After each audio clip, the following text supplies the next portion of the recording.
E aí galera, aqui é o Grande Mestre Evandro Barbosa e nesse vídeo eu vou analisar mais uma partida da playlist A Partida da Semana. E a partida que eu vou analisar hoje é uma partida que foi jogada no Aberto de Reykjavik, na Islândia, torneio que terminou hoje. Esse torneio é um torneio bem tradicional, um torneio muito forte.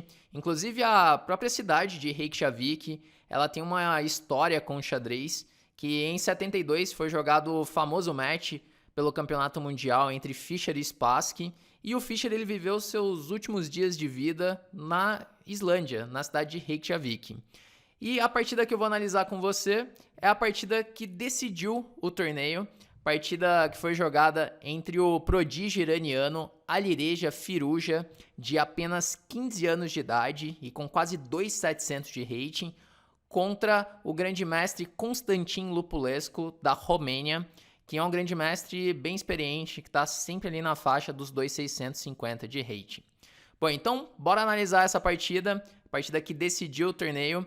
Mas antes disso, não se esquece de se inscrever no canal e acionar o sininho para receber assim todas as notificações.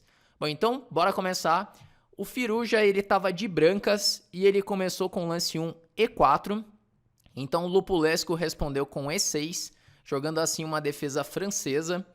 Então seguiu D4, D5 e agora cavalo C3, que é a variante principal contra a francesa. O Lupulescu seguiu com cavalo F6. Uma outra alternativa é jogar aqui com o bispo B4.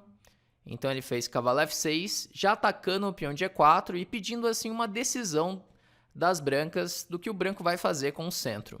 Então as brancas jogam com E5 e agora cavalo de FD7, surgindo assim uma estrutura típica da defesa francesa, essa cadeia de peões com os peões em D4 e E5 contra E6 e D5. Então as brancas fizeram F4.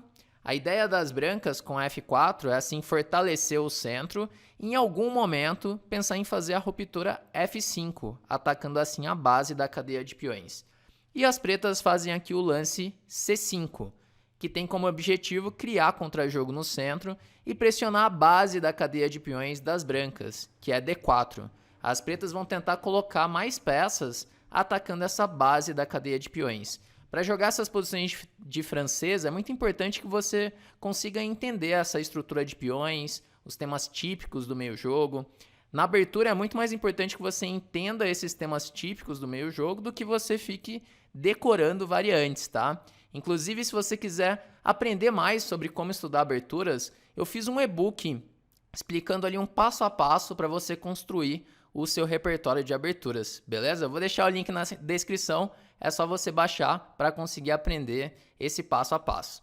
Bom, mas bora continuar aqui. Depois de C5, atacando o centro, atacando o D4, as brancas fizeram cavalo F3, então defendendo o D4, cavalo C6, e agora bispo E3. O branco ele continua protegendo aqui a base da cadeia de peões, protegendo o D4. Se o branco ele fizesse um lance como, por exemplo, bispo E2, então as pretas já poderiam jogar com C toma D4, cavalo por D4, e agora cavalo de D toma E5, aproveitando um tema tático, que depois de F toma E5 é possível jogar dama H4 cheque, atacando assim o cavalo de D4. Então, quando defender o cheque com G3, é possível jogar dama por D4, ganhando um peão. Então, por isso que as brancas fazem bispo E3, protegendo D4, bispo E7, dama D2 e agora roque. E nessa posição, as brancas fizeram o lance D toma C5.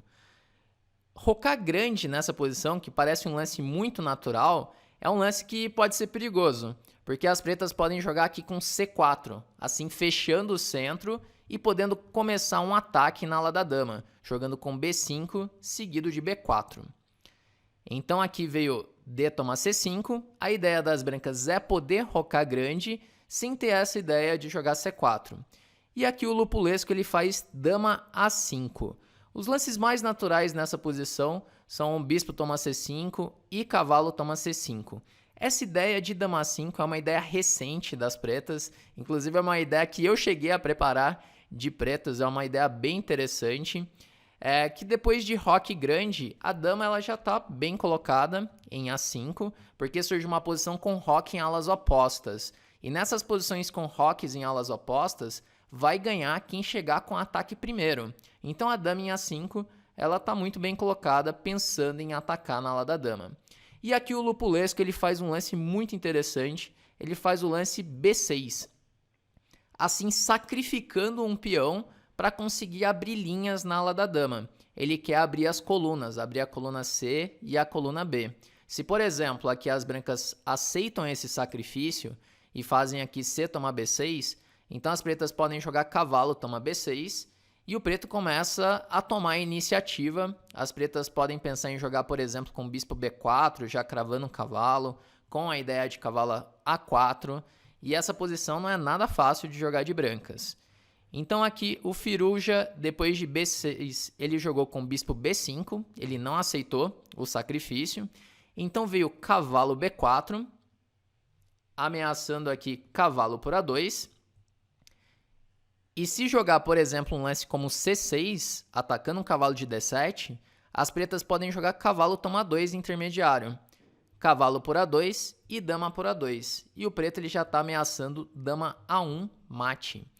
Então o branco teria que jogar um lance como dama C3 para defender, assim poder escapar com o rei para D2, e depois de cavalo C5, então essa posição eu acho que já é uma posição um pouco mais fácil de jogar de pretas. O material está equilibrado, o material está igual e o rei das brancas está mais exposto. Então aqui cavalo B4, ameaçou cavalo A2, as brancas fazem A3.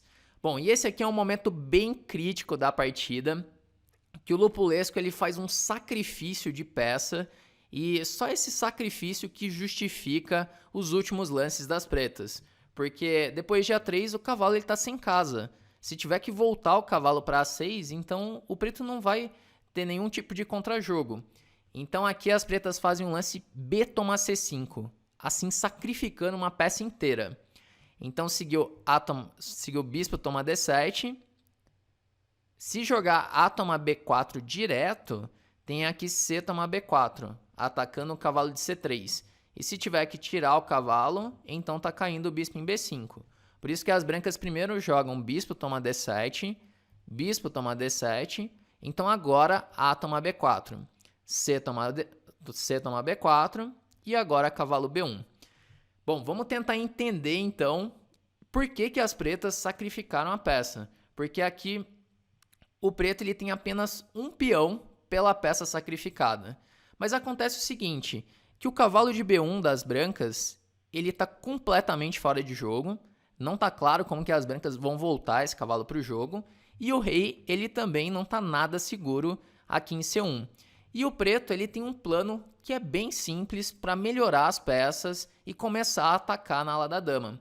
O plano das pretas é jogar com torre de FC8, dama A2 ou dama A1 e disparar aqui o peão de A, jogando com A5, A4 e A3. E não é claro como que as brancas vão conseguir impedir esse plano, ou então como que o branco vai organizar a posição para conseguir usar essa peça a mais. Essa aqui é uma variante muito interessante, como eu disse ali no começo, eu mesmo tinha preparado essa posição para jogar de pretas, é uma ideia recente essa. Inclusive eu acho que o Firuja, que estava de brancas, ele foi surpreendido por essa ideia, porque se ele já tivesse analisado essa posição, provavelmente ele não entraria nessa linha, porque eu acho que essa posição é muito mais fácil de jogar de pretas. Então mostra aqui que o Lupulesco estava muito bem preparado para a partida e o Firuja ele foi surpreendido. Então, além do sacrifício de peça ele ser forte, o jogador de pretas ele ainda estava na preparação e o branco tendo que achar os lances aqui, né?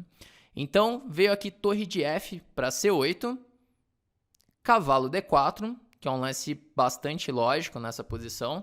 Então, não quer dizer que o branco ele esteja perdido ou que o branco já tenha ficado inferior nessa posição, mas a posição das pretas ela é mais fácil de jogar. Os lances são mais naturais do que os lances das brancas.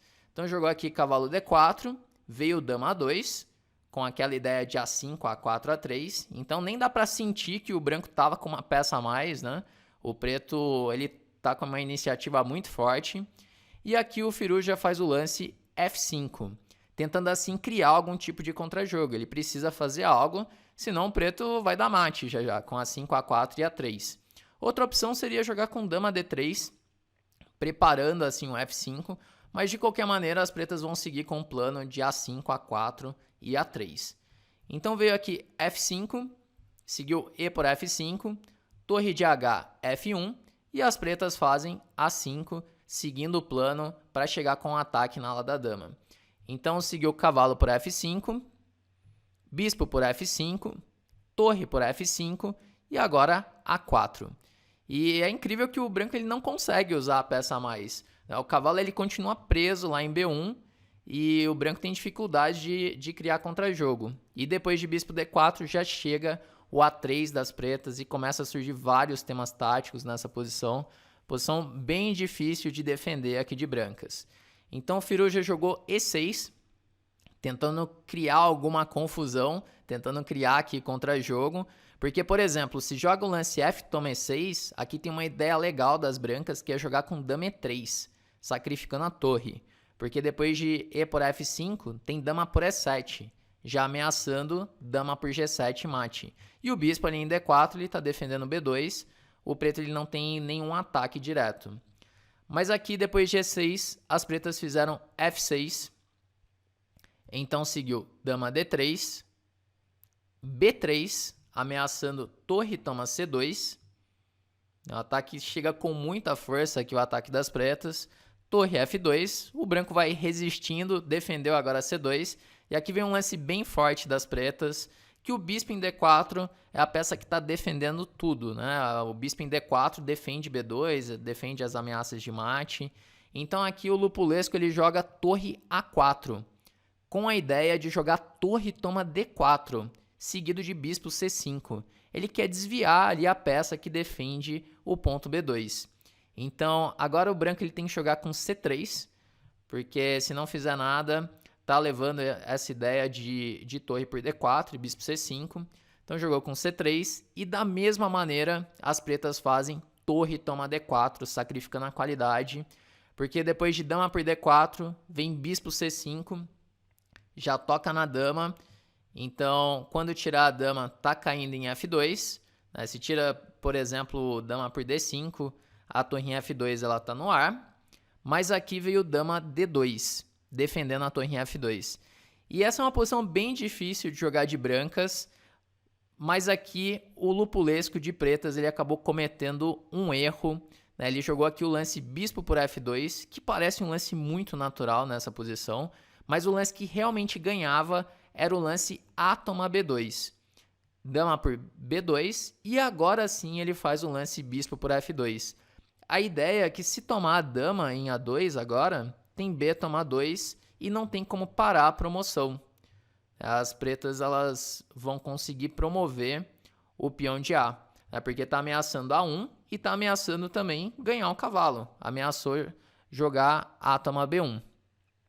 Bom, então aqui veio o bispo por F2, que interroga, né? Poderia ter escapado aqui a partida, só que o Firouzja ele acabou errando também. Ele jogou aqui dama por F2, que é o lance, tem que jogar dama por F2, veio dama 1, só que agora que ele interrogou, aqui ele jogou com E7. Aqui o branco ainda tinha um recurso para salvar a partida, que era jogar torre toma D5. E quando o preto faz A2, ameaçando assim tomar o cavalo de B1, então tem dama F5. Chega justo a tempo ali para defender, porque se tomar em B1 tem dama por B1. Então, por exemplo, torre E8, G3, e essa posição é uma posição que está igual, que a dama das brancas ela fica escrava aqui na defesa de B1, também fica difícil progredir de brancas, e o preto ele não tem como continuar com o ataque, porque sempre que tomar em B1, joga dama toma B1, assim conseguindo se defender. Mas na partida, o Firouzja não fez isso, ele jogou com E7, e daí o Lupulesco seguiu com A2, E8 dama, torre por E8, dama F5, e parece que o branco ele vai conseguir se defender também, só que aqui tem um lance bem legal, um lance que arremata a partida, que é o lance D4. Provavelmente as brancas deixaram passar esse lance, então D4 está ameaçando tomar em C3, e aqui acontece o seguinte, que se jogar um lance como torre toma D4, Então agora tem torre E1 cheque, rei D2, dama por B2, rei por E1, então A toma B1, faz a segunda dama, assim conseguindo arrematar a posição. E depois de D4, se jogar aqui C toma D4, então pode jogar A toma B1, dama, dama por B1 e agora dama 5, ameaçando assim torre C8, dando mate. Por exemplo, se dama D3, torre C8, rei B1 e agora dama A2, dando mate. Então nessa posição, depois do lance D4, as brancas abandonaram e o Lupulescu conseguiu assim vencer essa partida. Então, o resultado final do torneio, né, o aberto de Reykjavik, terminou ali Lupulescu em primeiro e Firouzja em segundo. Uma partida muito complicada essa, uma partida muito interessante, até pelo ponto de vista teórico, né, uma partida que pode ser bem legal para os jogadores de francesa. Essa ideia de sacrificar a peça, eu acho que é uma ideia muito boa, que pode ser usada aí contra essa variante de cavalo C3. Bom, eu vou deixar o link do Chesszuts com os resultados do torneio, caso você queira ver ali como foi esse torneio aberto de Reykjavik, queira ver as partidas também, você vai poder acompanhar, beleza? Bom, e se você curtiu essa análise, já deixa o seu like e vamos encerrando por aqui e até o próximo.